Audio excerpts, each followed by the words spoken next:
So proof of funds can either make or break your visa application, be it a tourist visa, study visa, work visa, relocation visa.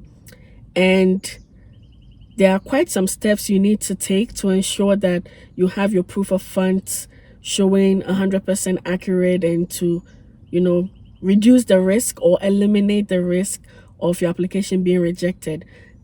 If you looked at our previous video, we talked about, sharing some steady application tips since we are in the steady application period. And this is one of them. I'm going to be talking about proof of funds for steady visa applications. However, these tips or nuggets of wisdom can be applied to any type of visa application or any type of application that requires proof of funds. So worry not if your application is not a steady visa application. So what are we waiting for? Let's get into it. So I'll just quickly talk about what proof of funds is. I'm not giving you any Oxford Dictionary definition or any Socrates definition. It's just me speaking to what I know. Proof of funds basically means your financial strength or your financial capabilities towards a decision you're taking, like a travel decision you're taking. So you are saying that you are traveling for school. Can you financially take care of yourself while you're in school? That's pretty much it. So your financial power or your financial capability or lack thereof. Yeah. So that's the simple layman's definition of proof of funds. And I would like to break it down into two categories. So we have self-sponsored and we have sponsored. I don't know how to put it, but yeah, basically if someone else is sponsoring you or is financially committing towards your travel decision to study abroad, then we call them your sponsor. And since I'm in Canada and I have prior experience of how it works in Canada, I'll be speaking more about Canada, but you can still use these tips for any country that you're looking to apply for a study visa for. So let's talk about the first category, self-sponsor. If you are the one applying for the school or putting in place the study visa application, and you are the same person sponsoring your financial obligations, then I would like to take you through these critical steps. I have them here in my phone, so let's check them together. So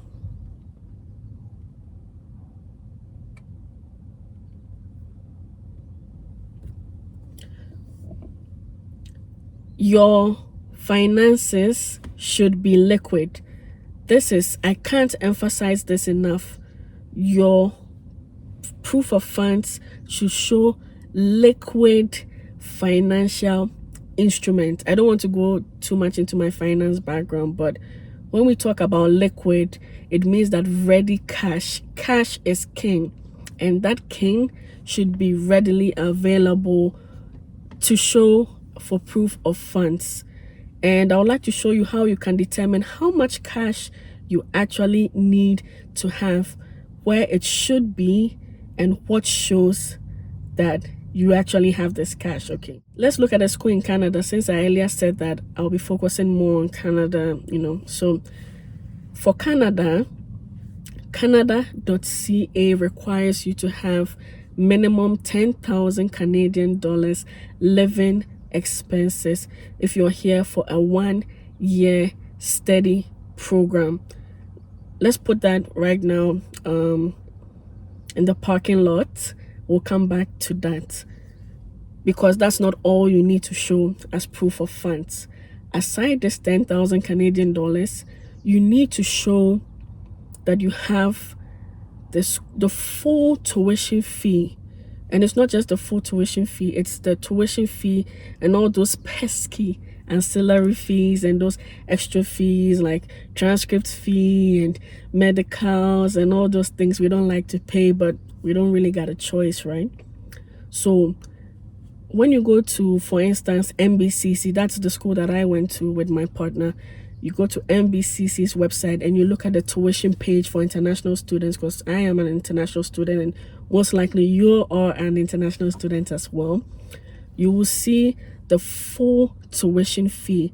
It includes everything you can think of, so you can't miss anything. That's the amount you need to take. And for if you're doing like a postgraduate diploma in international business management, for instance, the full tuition fee is $12,165 Canadian dollars and 30 cents. Okay, so take this amount. Let's go back to the parking lot, pick back the 10,000 Canadian dollars, put that together. So that's 22,165 Canadian dollars and 30 cents. But hold it. That's not all. I'm sure you would think, oh yeah, that's cool, whatever. But I always tell people, have a buffer amount. I cannot stress this enough, because you've shown the tuition fee. You've also shown your living expenses for 1 year if you're coming for a 1 year program. What about your flights? What about when you first arrive, the first couple of weeks? You need to, buy a mattress, buy some winter boots, buy warm socks, maybe a jacket, some long johns. You need to stock up on pots and pans, your mop, your broom. Where is that money, right? So I know some people do get away with showing only the tuition fee and also showing the living expenses, the 10,000 Canadian dollars, which is cool.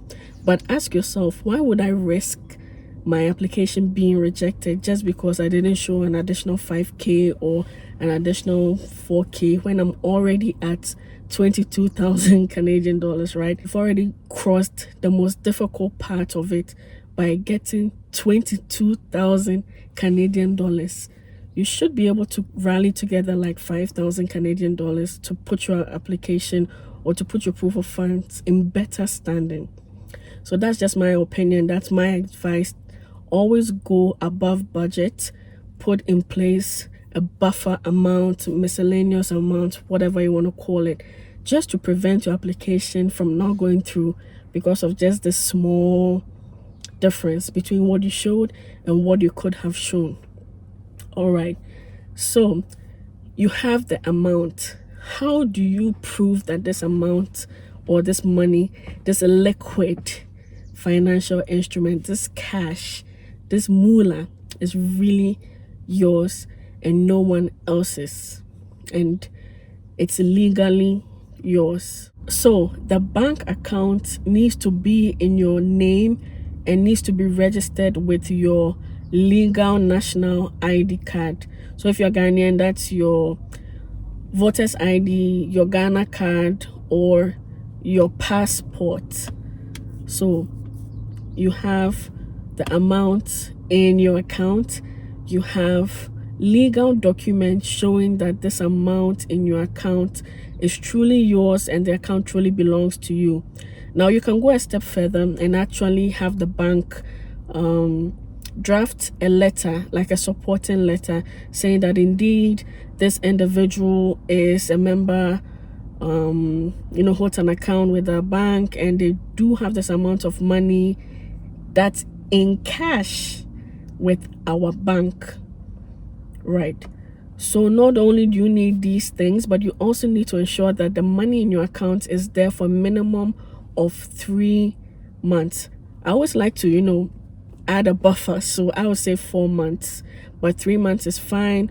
4 months is even better. And ensure that this is a legit legal account. If you know what I mean, you know what I mean, right? So once you have all these things, you attach your ID and the bank statements and everything, you are good to go for your proof of funds if you are self-funding. Now let's talk about someone who has a sponsor financially verifying for them, or a sponsor showing that financial commitment towards their study visa. It's pretty much the same, but there's a little extra stuff you need to do.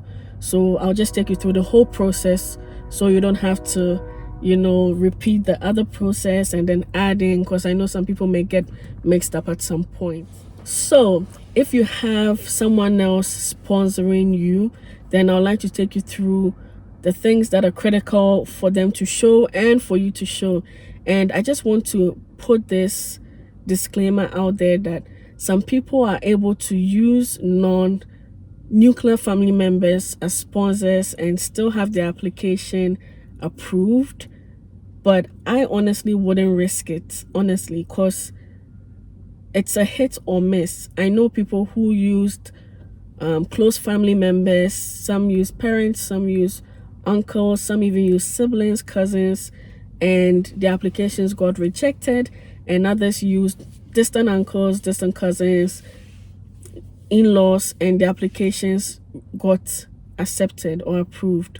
So if you're not really sure about the buoyancy or the strength of your application, I would advise you to use strictly nuclear family members. That's your biological mom or your adopted mom, biological dad, adopted dad, siblings, biological siblings, adopted siblings, and we'll go a bit more into that, how you can show that these people truly are financially supporting your study visa application. So step 1, your sponsor also needs to have liquid funds. Yeah, you can't run away from the liquidity, right? You need to always be liquid, whether it's you or your sponsor. They need to show that they have that amount of money as cash in their bank account. I don't know if I talked about this in the first category, but you can have other non-liquid financial assets. Some people have houses, they have fleets of cars, they have businesses and whatnot. But if you have the house, you have the car, you have the business, and you still do not show enough cash in your bank account, trust me, it's pointless. You're still going to get rejected. So liquid financial instruments, cash, is critical. So your sponsor needs to have that cash in their bank account. They need to prove that the bank account is legit, is legal, it's registered in their name with their legal first and last name and everything that shows that the bank account belongs to you. Basically, if the bank can give them a supporting letter, even better. And then your sponsor needs to also write a sponsorship letter. There's no real format for a sponsorship letter. So the sponsorship letter itself should be dated, should be addressed, and even though it's going to be a scanned copy, it should be addressed to the Canadian Embassy, it should be dated, and it should have a heading. And then your sponsor, so let's use an example to make it easier. Let's say my mom is my sponsor, right? So my mom would have her name, I, Mrs. ABCD, mother of person ABCD, has solemnly declared or agreed to sponsor my daughter, person ABCD, to study at school, to study at insert name of school, insert program, insert duration. If you want to go a step further to show that your sponsor really knows about your application, they can talk high level about the program. Say maybe person ABCD has always had a passion for this, they're currently working in this field, but with this education or with studying this program, they will be able to get more insight into this, which would help with their passion of this. So I'm just going to draft a very simple one and put it as another video just to make sure you all really know what I'm talking about. But there's no specific format. You just need the key things: your sponsor's information, your information, the relationship between you and the sponsor, addressed and dated to the Canadian Embassy, and how much the sponsor is financially committing towards your study visa application. After that, they sign it. If they can stamp it, great. If not, signature is cool in a blue ink, because you need to have an actual copy and then you need to scan that, right? So let them do that. And then you need to attach proof of relationship to the sponsor. So since the sponsor is my mom, in the example we used, I am going to attach my mom's ID card, her Ghana card probably, and then the birth certificate, right? You didn't know you could do that, right? Yeah, you could attach the birth certificate, and this removes every doubt in the visa officer or the person checking your application's mind. I would just like to add that there may be situations where you have a business or a company sponsoring you. I haven't really delved deeply into that, but I can tell you high level that the requirement will be the same. You still need to show proof of relationship with the business, and the business needs to show all their financials, and the business needs to be a registered entity in whichever country they operate in. So if it's Ghana, the business needs to be a registered entity in Ghana, paying tax every tax year and declaring their profits or their losses, in addition to all their financial statements for, I think for a business, it should be more than 3 months, right? Because a business is operating full-time. Money, cash is flowing through the business on a daily basis. So 6 months is pretty realistic if you ask me. So everything else applies. Registered bank account, prove that the bank account belongs to the business, 6-month bank statement, sponsorship letter, and the relationship between you and the business, and also showing all their financials, that it's a registered entity, pays taxes in every tax year, showing their profit and loss for the year. And if you're here watching this video and the business has sponsored your study visa, please comment in the comment section if what I said is legit, or if I missed something, or if I went totally off base. And also, if you like this video, you appreciate the research and the work that went into this video, don't forget to like the video, comment what you think about the video, and subscribe. Share with your friends as well. As always, we're here to provide you with legit information. We're here to make sure that you don't get scammed. Free information. You just need to do a little bit of research yourself. Do your own research, guys, and stay tuned for the part 2, where I write out or I detail how the sponsorship letter should be like. Thanks for watching, and until next time, bye.